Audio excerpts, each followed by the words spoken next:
교재 좀 봤나요? 일단 지금 순환 구조 할 때 제가 아무래도 회계 원리에서 알려주는 것보다는 훨씬 더 축약된 버전을 하고 있기 때문에 혹시 잘 이해가 안 되는 친구들은 꼭 교재 내용 보시고 최소한 교재에 있는 연습 문제는 다 풀어보실 수 있도록 하시기를 추천드립니다.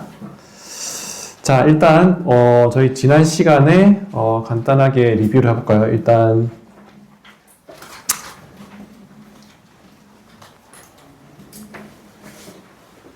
자, 회계 거래에 해당되는지 안 되는지. 자, 요걸 볼 때 이중성 이야기했죠? 이중성. 회계 거래의 이중성.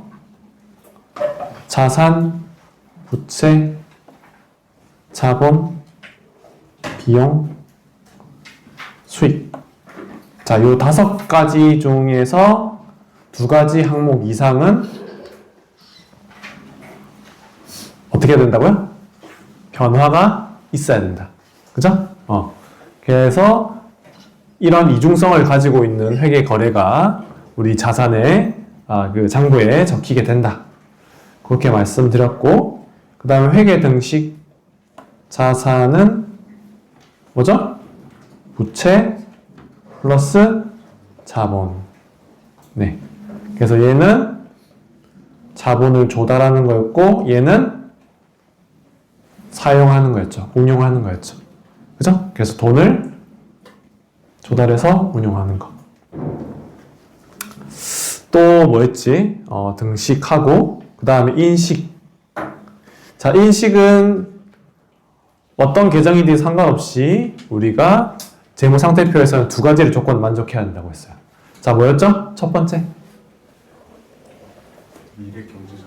그렇죠. 미래 경제적 효익이 유입되거나 유출될 가능성이 높아야 된다. 그죠? 그래서 들어올 가능성이 높은 걸 뭐? 자산. 유출될 가능성이 높은 걸 뭐? 부채. 그죠? 자, 2번째는요.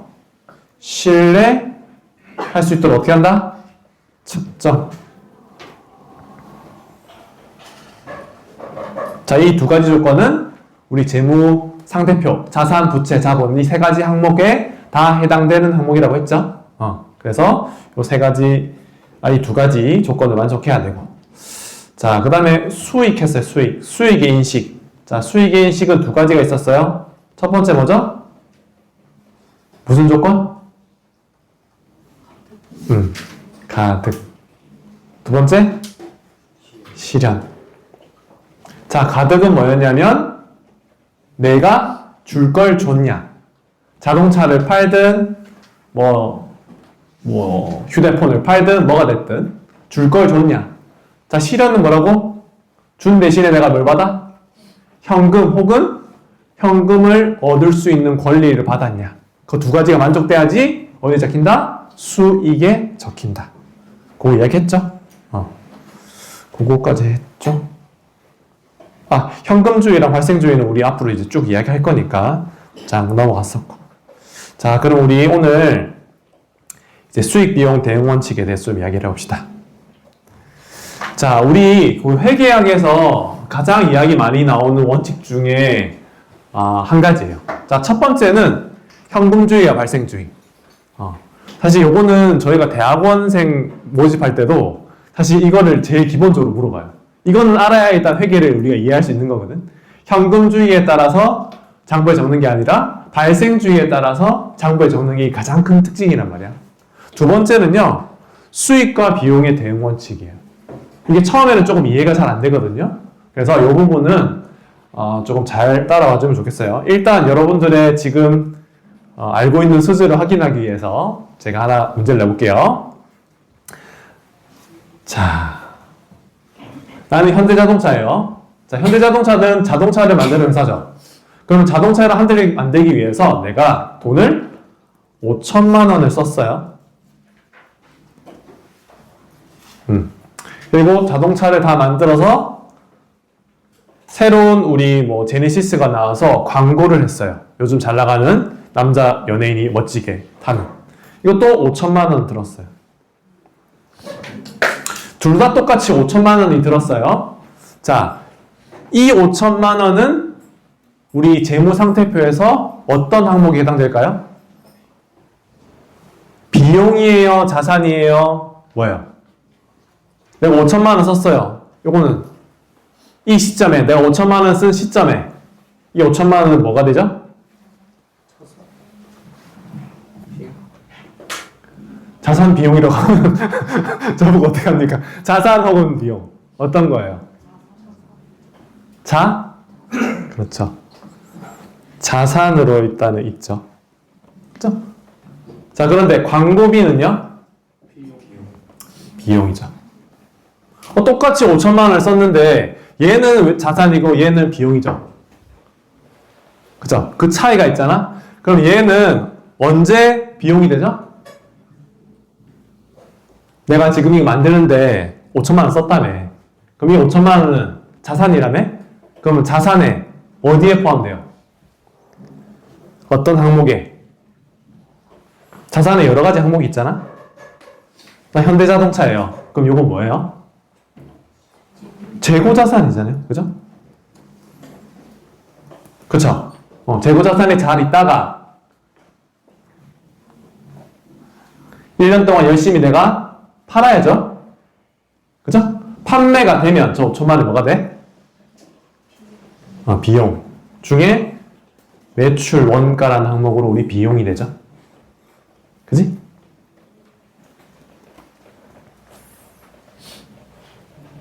만약에 내가 여러 대를 팔았다라고 하면 남아있는 자산은 그대로 기말 재고 자산으로 남죠. 자, 수익 비용 대응 원칙 하는데 왜 이거 지금 이야기하냐? 자, 수익 비용 대응 원칙은 결국에는 수익을 내기 위해서 희생된 비용은 같이 따라온다는 거예요. 여러분들 생각해 보세요. 자동차를 만들어서 파는데 결국 그 자동차가 만들어져서 판매가 돼야지 나한테 뭐가 남는 거야? 수익이 남는 거죠. 그죠? 그럼 그 자동차를 만드는데 내가 뭔가를 썼을 거 아니야? 인력도 썼고, 재료도 썼고, 전기도 썼고, 건물에 임차료도 썼고, 그지?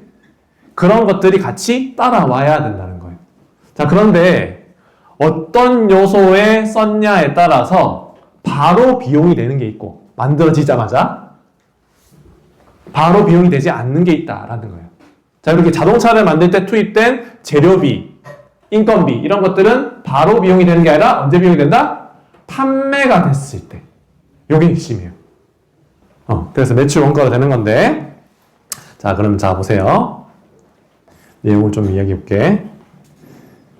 자, 비용은요 언제 인식하냐면 수익이 창출되는 과정에서 소비되는 혹은 희생된 자원의 경제적인 가치, 결국에는 화폐 가치로 표현되는 거를 뜻해요.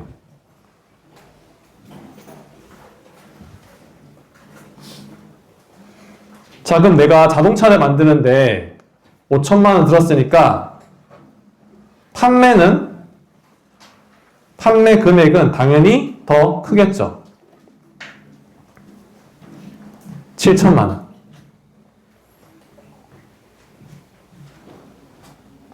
내가 판매를 7천만 원 했고 5천만 원의 원가가 들었어. 그럼 얘가 수익이에요, 비용이에요? 뭐예요? 수익이에요, 비용이에요? 수익이죠. 얘는 비용. 수익을 내기 위해서 희생된 자원 5천만 원. 자, 그래서 요거를 회계 처리할 때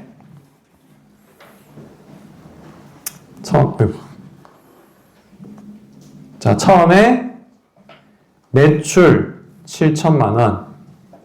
그죠? 여기 차변에는 뭐 적을까요?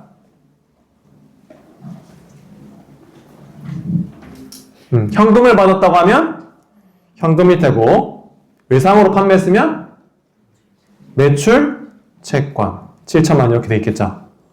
그죠? 자, 수익에 따라서 반드시 와야 되는 건 뭐예요? 비용이죠. 비용의 증가는 차변에 적어요, 대변에 적어요? 차변에 적죠? 그러면 비용은 재고자산에 대한 비용은 뭐라고? 어떤 항목을 쓴다고요?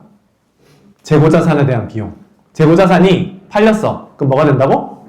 매출 원가. 그러면 차변에 뭘 넣는다? 매출 원가. 얼마? 5천만 원. 자, 여기는 뭐 적죠, 그러면? 여기. 매출 원가 비용 발생했네. 그 대신에 나는 뭐가 없어졌어요? 그렇지. 재고자산이 없어졌잖아. 재고자산 5천만 원.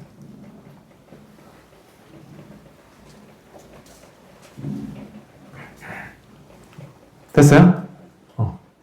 그래서 수익이 날 때 그에 해당되는 비용이 따라온다. 이게 바로 수익 비용 대응의 원칙이야. 자, 그런데 만약에 광고비를 내가 5천만 원 썼잖아? 광고비를 썼는데 이 5천만 원을 내가 정확하게 어느 자동차의 비용에 들어갔는지 내가 알 수가 없잖아? 예를 들어서 이 자동차를 만드는데 바퀴가 2개 들어갔죠. 그러면 바퀴는 그 가격을 우리가 추정할 수 있잖아. 뭐 바퀴 하나의 가격이 뭐 300만 원이면 600만 원치가 바퀴 가격이다. 그죠? 그게 팔렸으니까 600만 원치의 바퀴는 팔렸을 때 내가 추적이 가능하잖아. 근데 광고비는 명확하게 추적이 어렵죠. 그죠? 그럴 때는 그냥 다 광고비는 일단 쓴 즉시 바로 광고비 현금 이렇게 5천만 원 이렇게 적어. 광고비는 자산이 되지 않는다. 광고비는 우리 추적할 수가 없잖아요. 그래서 광고비, 그 다음에 또 뭐 있어요? 이런 거. 우리가 추적할 수 없는데 수익을 내기 위해서 우리 쓰는 거. 교육훈련비, 또 판관비. 그러니까 판관비의 세부적인 항목들이 그런 것들이 많다고. 오케이? 그래서 우리가 돈을 쓰는데 똑같이 돈을 쓰더라도 처음에 자산이 됐다가 비용이 되는 게 있고요. 바로 비용이 되는 게 있어요. 그것들을 조금 이해를 해 주시면 좋겠고요. 그거는 또 뒤에 우리 계정별 항목도 이야기할 때 많이 이야기할 겁니다. 네, 이렇게 됐고요. 자, 그래서 사례들을 보시면 일단 우리가 돈을 썼다고 다 같은 비용이 아닐 수 있어요. 자, 1년치에 사무실 임차료가 1,200만 원 들었어요. 그럼 당연히 1개월치의 비용은 얼마죠? 100만 원이죠. 자, 그러면 내가 1월 달에 내가 1,200만 원을 냈어요. 그러면 비용은 1월 달에 비용은 1,200만 원을 써야 될까요? 100만 원을 써야 될까요? 수익 비용 대응의 원칙에 따라서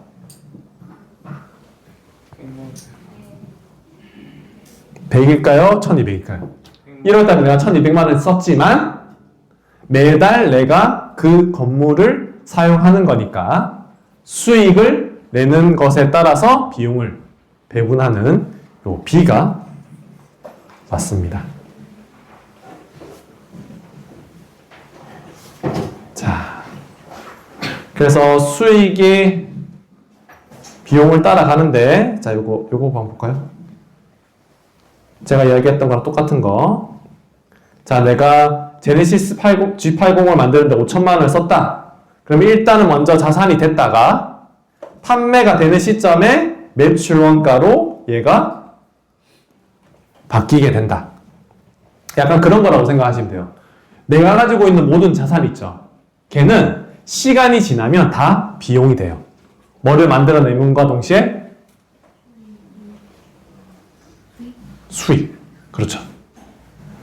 내가 가지고 있는 자산 있죠. 결국에는 걔들이 비용으로 다 바뀌는데 뭘 만들어낸다? 수익을 만든다. 자, 자산에 대한 개념을 나중에 배우겠지만 자산은요, 결국에는 내가 미래의 경제적 효익을 만들어낼 가능성이 높은 거잖아. 그치? 그 말인즉슨 내가 가지고 있는 자산은 다 경제적 수익을 내고 다 비용으로 처리가 된다는 소리예요. 자, 그럼 조금 더 이제 심화된 내용을 말씀드리면 자산 규모가 크다고 해서 그 기업이 반드시 좋냐? 라고 봤을 때 아닐 수 있죠. 왜? 두 가지 이유예요. 첫 번째는 자산이 만약에 100억, 1000억, 컷. 그럼 그 기업은 좋은 기업이냐? 아닐 수 있어요. 왜? 첫 번째, 부채 규모가 크면 그 자산은 자기 게 아니잖아. 두 번째, 우리 지금 이야기했던 거. 그렇지. 비용이 많이 발생할 가능성이 높겠죠. 물론 자산의 어떤 유형을 가지고 있느냐에 따라 다르긴 한데 결국에 시간이 지나면 그 자산은 뭐가 된다? 다 비용이 되잖아. 비용이 되는 만큼 수익을 많이 내야지 얘는 좋은 기업이지. 자산은 큰데 수익을 많이 못 내. 그럼 뭐가 되겠어요? 비용이 많이 발생하니까 결국에는 뭐가 발생한다? 손실이 발생한다. 이해돼요? 자, 요 개념 조금 이해를 하시면 좋을 것 같고요. 자, 쿠팡, 판관비. 쿠팡은 판관비가 굉장히 많이 들 텐데 이런 판관비의 많은 항목들은 특정 수익과 연결시키기가 어렵겠죠. 그래서 발생하는 즉시 전부 다 비용으로 처리해 준다.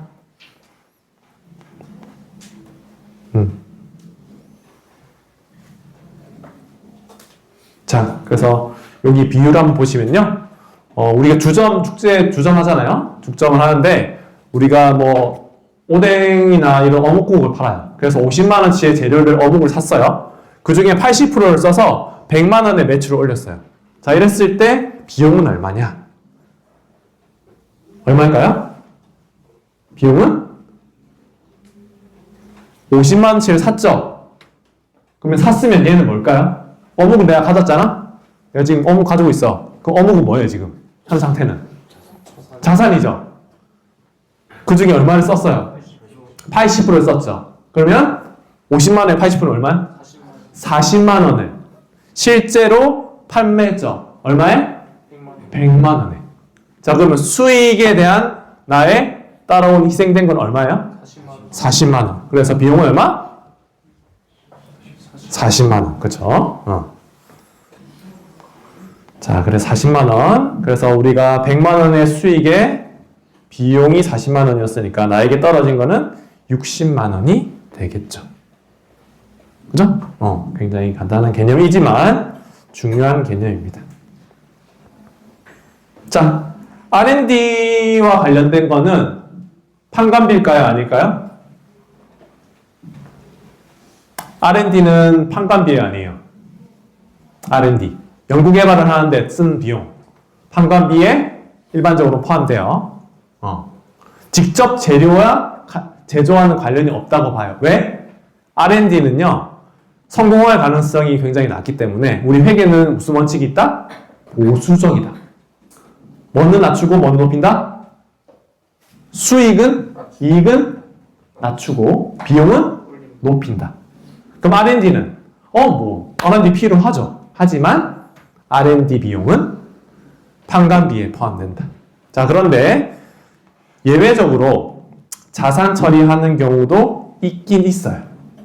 자, 그 부분은 우리 무형자산 때 좀 자세히 이야기하도록 하고 일반적으로는 다 비용 처리한다라고 정도만 이해를 해주시면 되겠습니다. 자, 요약 넘어가고요.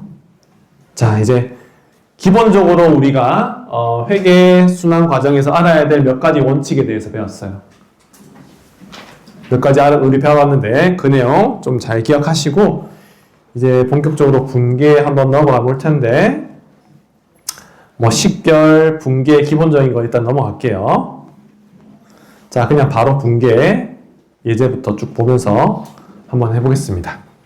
자, 일단 우리 그것만 다시 한번 리뷰해 볼까요? 혹시나 헷갈리는 친구들 위해서 분계라는 거는 차변과 대변이 있어요. 차변과 대변. 자, 차변에 적었을 때 플러스가 되는 거, 대변에 적었을 때 플러스가 되는 거 달랐죠? 자, 차변에 적었을 때 플러스 되는 게 뭐? 자산, 또 비용. 대변은 나머지. 부채, 자본, 또 수익. 자, 이게 다 플러스 되는 거예요. 당연히 여기에 자산이 적히면 뭐가 된다? 마이너스가 된다. 자, 혹시나 이거 모르시는 친구가 혹시 있을까봐 다시 한번 리마인드 해드립니다. 왼쪽에 적으면 플러스 되는 녀석과 오른쪽에 적으면 플러스 되는 녀석이 다르다. 자, 근데 이제 분계라는 걸 하려면 요 각각의 자산에 어떤 녀석들이 있는지를 알아야 우리 적겠죠, 이제. 그죠? 그런 것들을 이제 분계를 여러 가지를 하면서 익혀나가는 거죠. 자, 분계 한 개씩 간단하게 체크하고 넘어갈게요. 자, 6월 30일에 여행 서비스를 주된 영업으로 하는 덕성 여행사가 있다. 자, 5,000원 액면가 주식 100주를 발행했다. 자, 주주는 이 주식을 인수하고 현금을 50만원 납부했다. 자, 나는 지금 회사 입장이죠. 회사 입장에서 주주들한테 뭘 받았어요? 현금을 받았죠. 자, 현금은 자산의 가장 대표적인 항목. 어떤 특징이 있죠, 현금은? 현금은 어떤 특징이 있죠? 다른 자산에 비해서. 자동차나 건물이나 이런 거에 비해서 어떤 특징이 있죠? 유동성이 좋죠. 그죠? 자, 그래서 자산의 증가니까 차변에 현금 50만원 적었고. 자, 자본금은 어떤 항목이죠?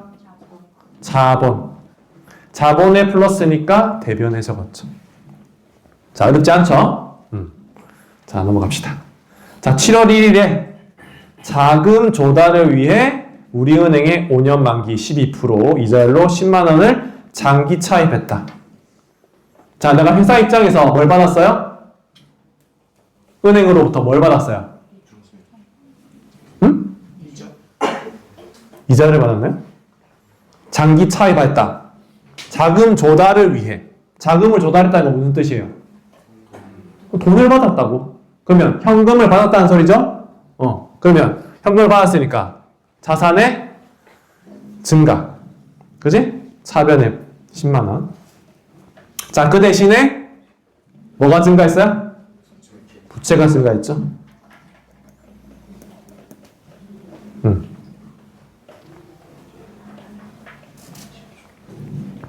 나중에 뭐 별건 아니지만 우리 그 전산회계 같은 거 할 때 계정 같은 거 쳐가지고 막 넣잖아요.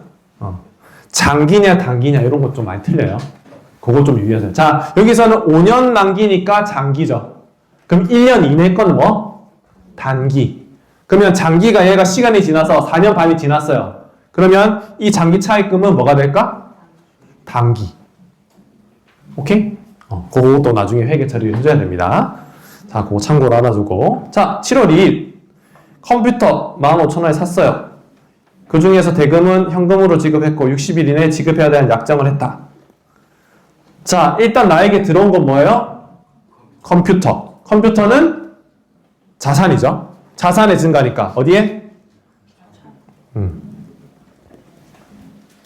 자, 현금은 나갔죠? 자산의 감소 어디 적어요? 대변. 자, 그리고 나머지는 60일 이내에 지급하겠다고 했어요. 그러면 미지급금. 요 녀석은 뭘까? 부채. 그렇죠.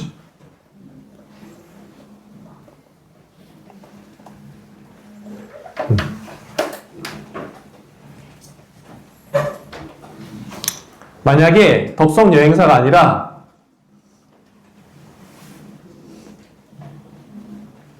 컴퓨터 회사예요. 그럼 미지급금이 아니라 뭘까?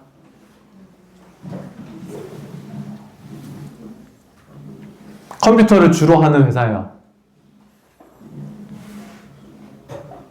미지급금이 아니라 뭘까요?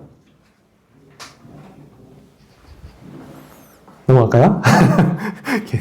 넘어가시죠. 나중에 또 알려줄게요. 자, 이건 좀 더 어려울 수 있으니까 넘어갈게요. 또 이거 이야기하면 또 너무 길어질까 봐. 또 나중에 우리 배울 건데. 자, 일단 넘어갑시다. 자, 7월 10일 날 필리핀 여행 상품 5만원을 계약했대. 그럼 계약한 거는 회계 거래이다 아니다? 아니다. 실제로 필리핀 여행 그 고객에게 실제로 서비스를 제공했으면 모르겠는데 아직 제공한 게 아니죠. 자, 그 다음 거도 현지 여행사와 7월 20일 5일 동안 제공하는 여행 서비스를 25,000원에 제공받기로 계약했다. 이런 것들은 다 회계 거래가 아닙니다. 그래, 주의하세요. 계약한 건 아니야. 자, 그래서 실제적으로 7월 15일에 고객에게 외상으로 여행상품 10,000원을 제공했다. 자, 나는 서비스 여행사죠. 주된 나의 영업 활동으로 뭐가 발생했어요? 매출이 발생했죠. 자, 매출은 수익의 증가. 대변해졌고요. 외상으로 줬죠? 외상으로 준 건 뭐라고 한다? 매출 채권. 얘는 뭐? 자산. 우리 분기하실 때, 뭐, 연습 안 된 친구는 그냥 딱 보면 알겠지만, 잘 연습이 안 된 친구는 조금 쉽게 하는 방식은 일단 차변이랑 대변에 플러스 되는 요인은 일단 머릿속에 넣어놓고, 내가 회사 입장인지, 고객 입장인지를 잘 봐야 돼요. 얘는 지금 서비스를 제공하는 회사 입장이죠. 근데 상대방이 회사일 수도 있잖아. 그러면 얘가 반대가 되는 거야. 그래서 지금 내가 분개를 하는 주체가 서비스를 제공하는 업체인지 받는 업체인지 그거 일단 명확하게 하시고요. 두 번째는 내가 실질적으로 받은 게 뭔지 준 게 뭔지 이런 것들을 한번 생각해 보는 거예요. 자, 이것도 마찬가지로 내가 여행 서비스를 제공했죠. 그러면 내가 서비스를 제공해서 뭘 파는 거니까 매출. 그거에 대한 대가로 내가 뭘 받았는지를 보는 거죠. 현금이 아니라 현금을 받을 수 있는 권리, 매출 채권을 받았죠. 이런 식으로. 지금 이제 좀 간단해서 그런데 처음에 연습이 좀 안 된 친구들은 이렇게 주고받은 거에 대해서 조금 기억을 해주시면 좋을 것 같아요. 자, 7월 15일 여행상품 판매 7,500원 판매 수수료 현금으로 지출했다.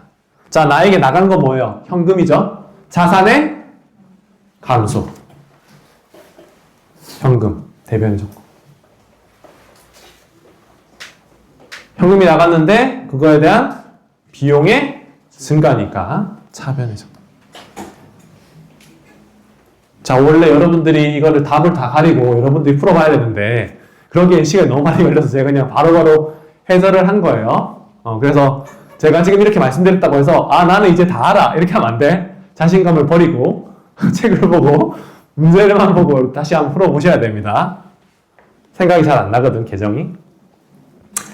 자, 그래서 요거 교재에 있는 거 한번 내가 교재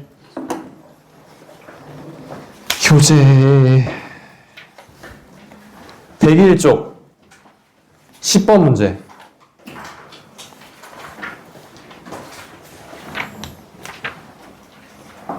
(11번) 문제, 6번 문제. 자, 요거는 최소한 풀어보셔야 돼요. 시간이 되면 제가 요거 한번 해설을 해주도록 할게요. 다 했어요? 몇 번 문제라고 했어요? 주관식 10번, 11번, 객관식 6번. 시간이 되면 제가 해설을 좀 해드릴게요. 됐죠? 그 분개 내용은 최소한 풀어보세요.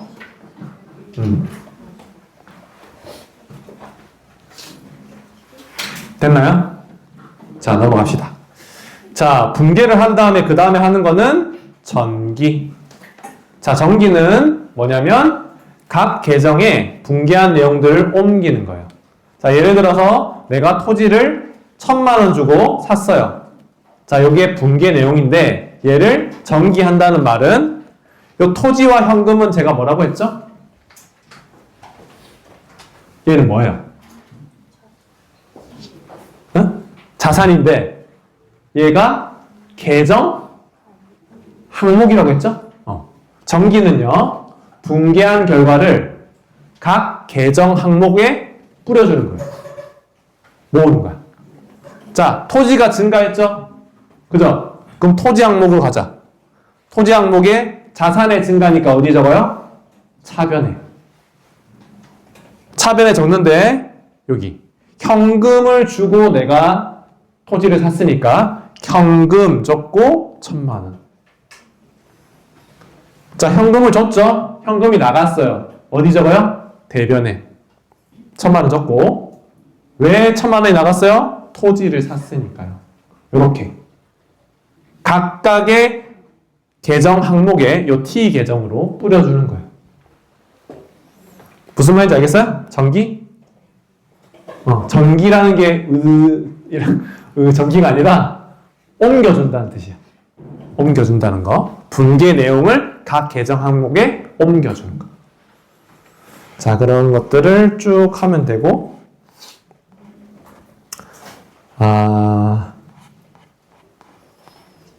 이거를 다 하지 말고, 몇 개만 볼까? 자, 2번. 자, 2번만 분개를 일단 먼저 해볼게요. 자, 사무실 임차와 관련해서 연간 임차료 2,400만 원을 미리 지급하고 동금액을 선급 임차료로 처리하였다. 돼 있죠. 자, 여러분들 임차가 뭔지는 알죠? 빌리는 거예요. 사무실을 빌리는 건데, 임차료로 2,400만 원을 1월 2일에 미리 지급했대. 미리 지급했대. 자, 그러면 나에게서 나간 건 뭐예요? 현금이 나갔죠. 얼마? 2,400만 원.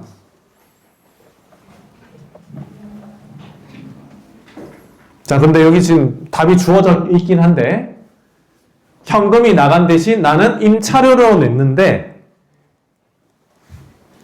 아직 내가 여기 사무실을 임차해서 쓰고 있어요? 안 쓰고 있어요? 안 쓰고 있죠. 그럼 얘는 비용일까요? 아닐까요? 자, 생각해보세요. 수익 비용이 되는 거지. 수익이 나야지 나는 비용이 따라가는 거죠. 그죠? 임차를 하긴 했어. 근데 아직 내가 썼어? 안 썼어? 이때부터 쓸 거야, 이제. 그럼 얘는 비용이 아니야. 아니죠. 그럼 얘는 뭘까? 자산으로 인식한다. 그럼 시간이 지나면 이 선급 임차료가 뭐가 되겠어요?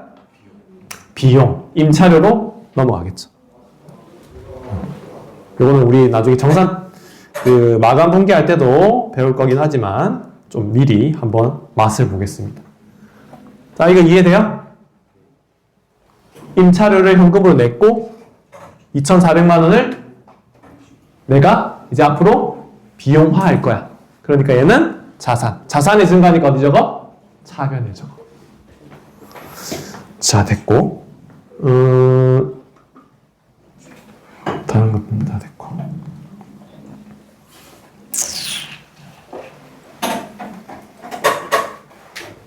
자, 7번. 비고객에게 컨설팅을 제공하고 대금 1,200만 원을 외상으로 하였다. 내가 제공한 건 뭐야? 컨설팅. 그러면 나는 뭘 받았어? 응? 외상으로 했대.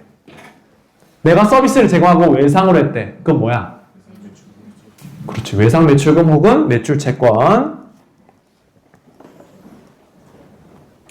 대변은요? 대변은요? 컨설팅. 덕성 서비스는 컨설팅을 주된 영업으로 하는 녀석이래. 내가 주된 영업을 한 거잖아. 그건 뭐야? 매출.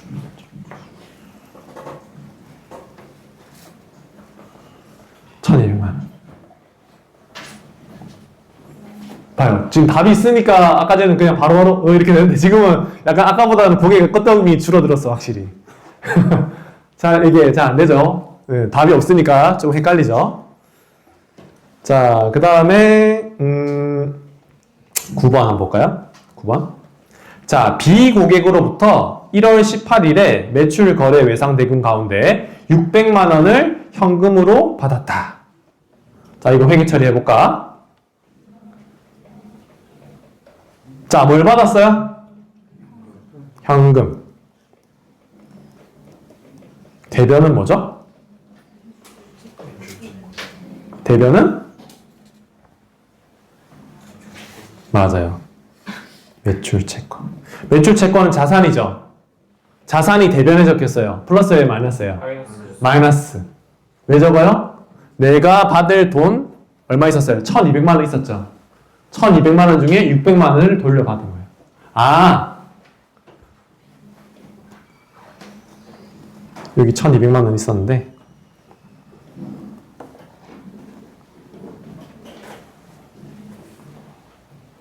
1월 18일에 내가 현금을 받은 게 있어요, 없어요? 1월 18일. 없죠? 그러면 이 시점에 현금주의로 우리가 분개를 한다고 치면 계정의 변화가 없죠. 아무런 변화가 없는 거잖아. 그런데 우리는 발생주의. 그 거래가 발생했을 때 장부에 적는 발생주의를 따르기 때문에 현금이 안 들어왔다고 하더라도 매출 채권이라는 녀석으로 계정에 적어주죠. 자, 이 현금주의랑 발생주의랑 가장 큰 차이인 거예요. 현금이 들어왔다 안 했다 했더라도 그 거래가 발생했잖아. 그러면 장부에 적어줘야 돼. 회계는 발생주의 원칙에 따라서 처리하니까. 자, 그래서 얘가 1200만 원짜리 내가 자산이 있었는데 그거에 대한 현금을 언제 돌려받았어요? 1월 29일에 현금으로 돌려받았죠. 돌려받았으니까 매출채권이 600만 원. 그럼 남아있는 매출채권은 얼마예요? 600만 원. 그럼 시간이 지나면 또 현금 받고 매출채권 이런 거래가 일어나겠죠. 자, 이 중에서 우리가 다 받을 수 있을까? 다 돌려받을 수 있을까? 매출채권이 있는데 우리가 못 받을 수도 있죠. 만약 거래처가 망하거나 튀거나 연락이 안 되거나 잠수를 타거나, 그지? 그런 것들은 어떻게 돼? 나중에 손상 처리 없애줘야지. 이제 그런 것들을 이제 배울 거예요. 자, 됐고. 자, 10번 해볼까요? 10번. 사무실에 대한 화재보험을 가입하고 12개월분을 2월부터 다음해 1월까지 보험료 120만 원 현금으로 지급했다. 자, 나에게 나간 건 현금이죠. 현금이 나갔으니까 어디 적어요? 대변에 120만 원.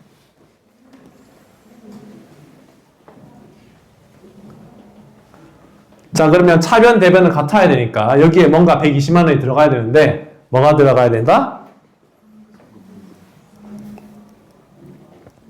보험료 120만 원인데 아직 보험에 적용을 하지 안 받았죠. 그래서 얘는 뭐? 무슨 보험료라고 하죠? 선급. 자, 그래서 이 보험료는 비용이다 아니다? 아니다. 선급 보험료. 미리 돈을 받았지만 아직 보험료 비용은 되지 않은 거. 자, 이렇게 됩니다. 그래서 이 뒤에 각 분기에 해당되는 정기 또 이렇게 적어놨어요. 이렇게. 이것도 참고해서 보시기 바랍니다. 자, 넘어가고. 자, 이거 보세요. 날짜가 지날수록 여기 정기 현금 계정에 있는 항목들이 막 증가하죠? 그죠? 쭉쭉쭉쭉. 자, 왼쪽에 있는 것들은 현금의 증가, 오른쪽에 있는 거는 현금의 감소. 요게 정기가 계속 누적될수록 계속 계정별로 항목들이 쭉쭉쭉 증가하겠죠. 이렇게 증가를 하고, 자, 다음 과정이 시산표를 작성하는 거. 자, 시산표를 작성한다는 거는 각 계정 항목에 뭘 적는다? 잔액을 적는다. 각 계정 항목에 잔액을 적는다. 자, 이게 무슨 말이냐? 자, 최종적으로 우리가 다 거래하고 현금에 대한 계정 항목표를 봤어요. 왼쪽이 증가, 오른쪽이 감소. 자, 왼쪽과 오른쪽을 비교했을 때 차이가 얼마인지 한번 계산해 볼래요? 한번 계산해 보세요. 일단 여기 차변의 합은 얼마예요? 6, 7, 5, 9, 5, 1, 9, 5, 101인가? 맞아요? 자, 대변은요. 32, 34, 395. 맞아요? 그럼 차액은 얼마예요? 일단 어디가 커요? 차변이 커요? 대변이 커요? 차변이 크죠? 그죠? 그러면 잔액이 얼마야? 395. 397 아닙니까? 397이에요? 아, 397이네. 네. 397. 397. 그러면 3, 0, 1, 2, 9. 얼마야? 3, 0, 1, 9, 3. 31만 3천 원이에요? 아, 3천. 잠시만, 단위가 내가 맞나? 잠시만. 39700. 얘가 101. 맞죠? 그러면 이렇게 하면 96이네, 6. 이렇게 되죠? 맞아요? 그러면 6,130만 원. 현금의 잔액은 6,130만 원이 나오죠. 맞아요? 요 잔액을 이제 어디에 적어준다? 시산표에 적어준다. 자, 그래서 시산표를 보시면요.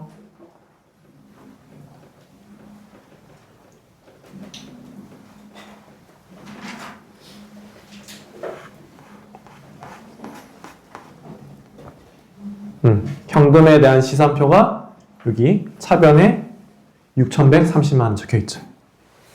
그리고 차변에 남아있는 다른 항목들도 잔액들이 다 적혀 있는 거죠. 자, 여기까지가 우리 회계 순환 과정 중에 기중에 발생하는 회계 처리의 전부입니다. 자, 첫 번째 뭐죠? 우리 기중에 첫 번째 분계 전에 인식. 장부에 적을지 말지 일단 결정해야 될 거 아니야. 그치? 인식하고 그 다음에 인식하기로 결정됐어. 얘는 적어도 돼. 자, 그러면 그 다음에 차변 대변을 정해서 장부에 적는 거. 뭐? 분계. 분계에 대한 내용을 각 계정별로 옮기는 거. 전기. 전기를 쭉 다 모아가지고 나머지 잔액을 차변 대변 나눠가지고 나열하는 거 뭐? 시산표. 아직 수정을 마감 분계를 하지 않았기 때문에 수정 전 시산표라고 하는데 그 과정. 자, 4가지 항목, 4가지 과정 요거 기억을 꼭 하시고 제가 아까 말씀드렸던 연습 문제 꼭 풀어보시기 바랍니다. 시간이 조금 남았으니까 우리 교재에 있는 문제 연습하고 갈까요? 교재 다 들고 왔어요? 교재 안 들고 온 친구. 1, 2. 매니네, 매니. 어떡할 거니? 내가 문제를 다 적어줄 순 없는데.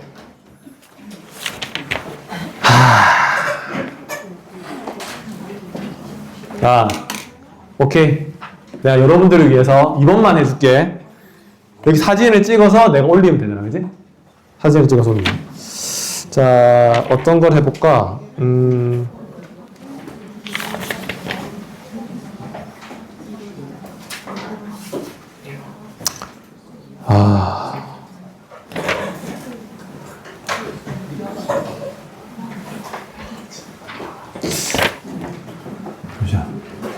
책 있죠?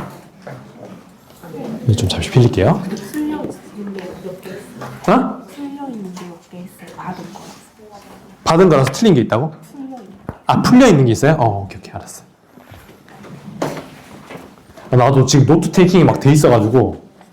아, 그렇네. 혹시 안 적혀 있는 책 없어요? 내가 찍어가지고 지금 올려줄게. 안 적혀 있는, 네. 일단은 기초적인 거 10번 문제로 그냥 합시다.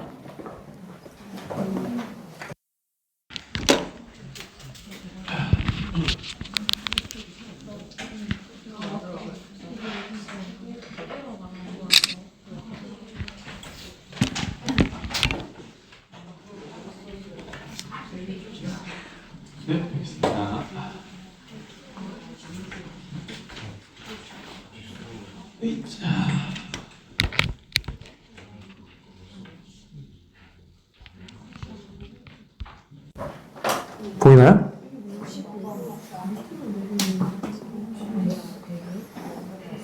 자, 요거를 일단 한번 분개해 보세요.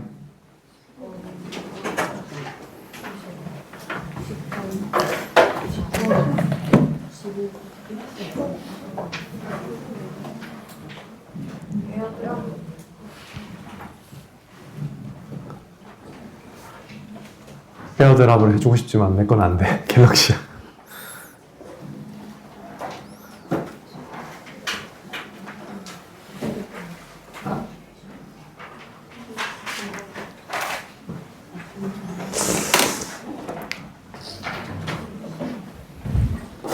와, 오랜만에 판서를 좀 해볼까? 판서.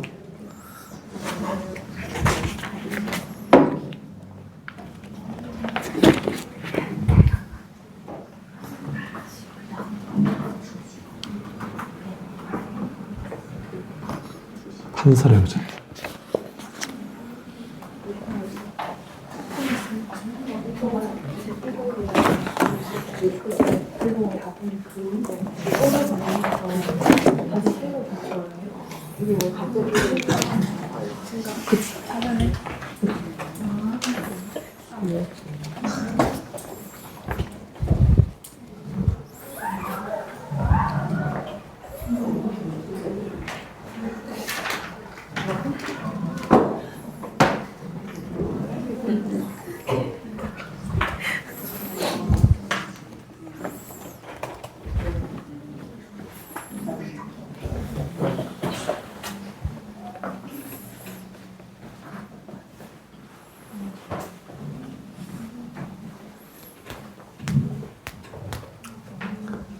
다 알고 있더라도 꼭 적어보세요.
이게 바로 그냥 짝짝짝짝 차면 되면 생각 안 해도 바로바로 되는 친구들은 연습이 잘 된 친구입니다. 근데 잘 모르겠다 하는 친구들은 일단 계정별로 내용을 좀 이해를 하셔야 되고요. 자, 갈게요. 자, 일단 1번부터 볼까요? 자, 주당 500원, 2000주. 자, 총 얼마?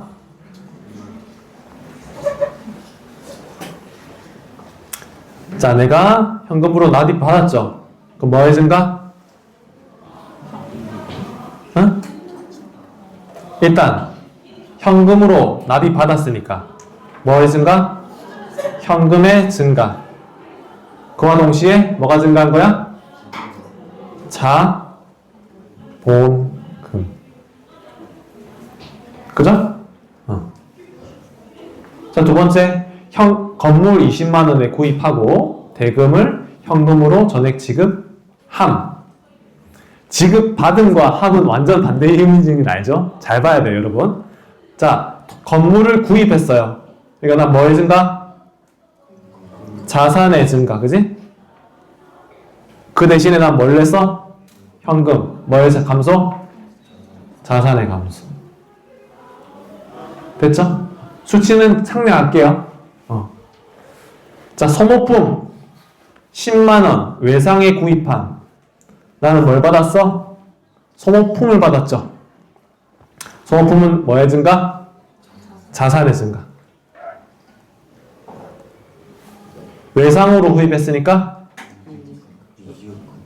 응? 미지급금. 미지급금은 뭐의 증가?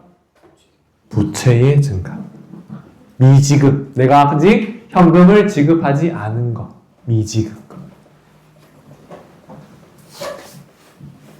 30만 원의 서비스 용역을 외상으로 제공함. 자, 일단 대변부터. 대변은 뭐죠? 그렇지. 매출 증가. 그지? 그 다음에 또 차변은요? 차변은 매출 채권. 뭐의 증가? 자산의 증가. 자, 소모품 구입 대금의 10만 원을 현금으로 지급함. 이 자리가?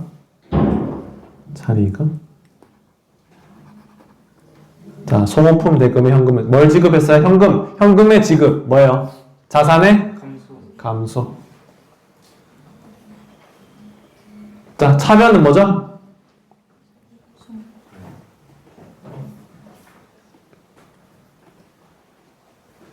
차변은 뭐예요?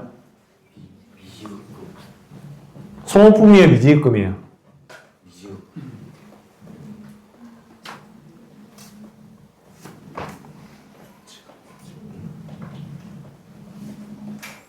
자, 요거는요, 사실 교재가 조금 아리까리해요. 저는 보면서 왜 이랬을까? 정확하게는 소모품 구입 대금이라고 했죠. 근데 이 소모품 구입 대금이 언젠지를 모르잖아. 내가 3월 5일에 소모품을 구입했어, 진짜.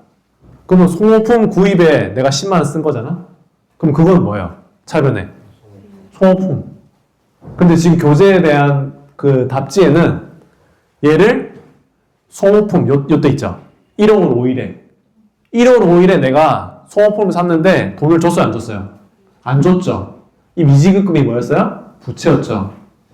요거에 대한 현금을 내가 지급했다라고 해야 돼 있어. 그럼 정확하게 하면 뭐예요? 1월 5일자에 구입한 소모품에 대한 대금을 10만 원을 현금으로 지급하면 이렇게 해야 돼요. 그렇게 해야지 정확히 이 미지급금이 맞는 거예요. 무슨 말인지 이해돼요?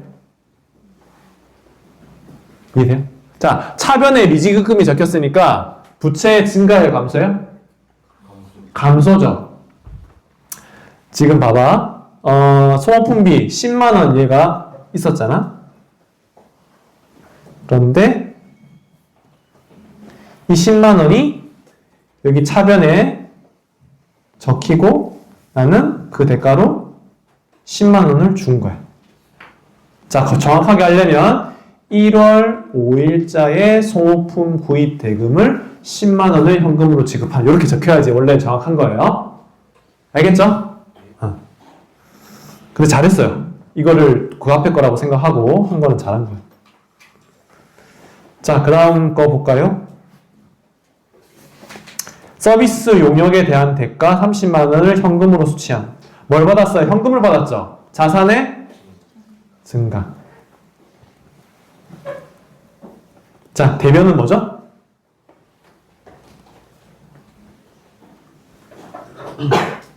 대변은 뭐야?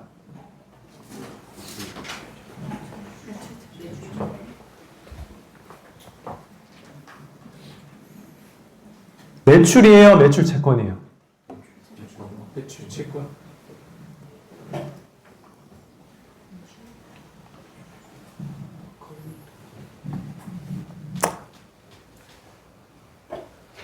자, 이것도 마찬가지로 서비스 용역에 대한 대가라고 되어 있는데 이것도 아리까리하죠. 언제 서비스 용역?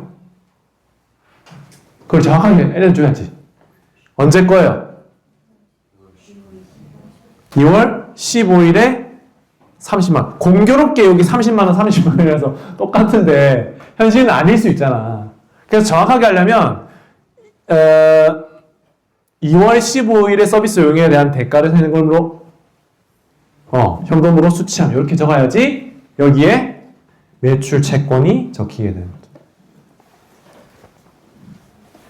알겠죠? 우리 앞에 예제에서는 여기 명확하게 적혀 있었는데 지금 요 연습 문제는 여기 명확하게 좀 안 적혀 있어. 그래서 헷갈리게 돼 있어요. 자, 4월 2일 지역신문에 광고를 게재하고 선전비 5만 원을 현금으로 지급함. 이건 뭐예요? 쉽다 이거. 광고 선전비는 뭐예요? 뭐의 증가? 증가의 비용의 증가. 어디에 적어요? 차변에 광고 선전비. 그 다음 뭐가 나왔어? 현금이 나갔으니까 대변. 자, 직원들에게 급여 40만 원 현금으로 지급함. 똑같죠? 급여는 뭐예요? 비용의 증가니까 어디 적어? 차변에. 현금 나갔으니까 대변에 적어. 고객에게 50만 원의 서비스 용역을 제공하고 대금하지 못 받았대. 자, 이건 뭐예요?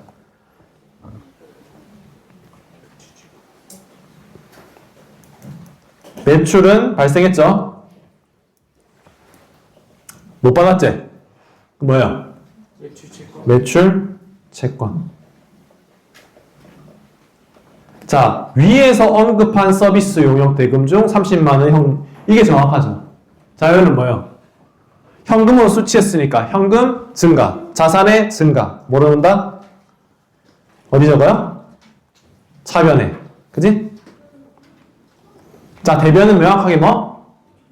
매출 채권. 뭐의 감소? 자산의 감소. 그죠? 요렇게 명확하게 하지. 그럼 남아있는 잔액은 얼마예요? 매출 채권의 잔액은 얼마예요? 20만 원. 매출 채권의 잔액은 재무제표에 어디에 적혀 있어요?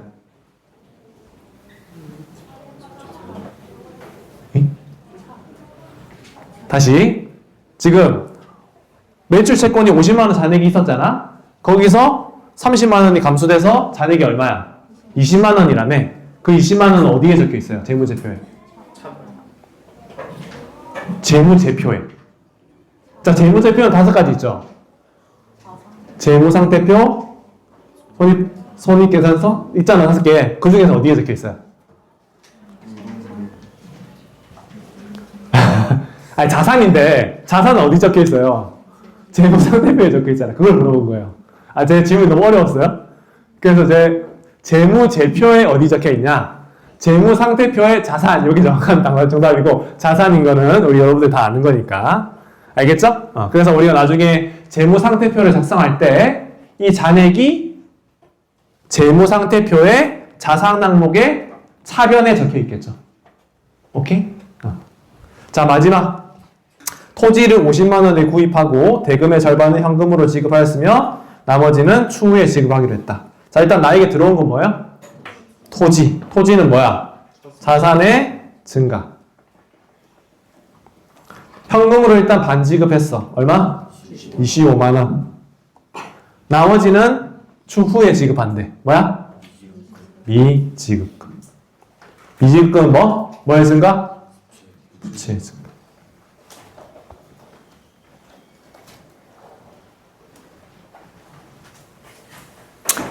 자, 좀 빠르게 했는데 지금 제가 이게 말씀하는 게 조금 어려웠다 하는 친구들은 제가 말씀드린 꼭 예제 풀어보시고요. 다음 시간에 우리 기말 회계 처리하겠습니다. 수고하셨습니다. 네.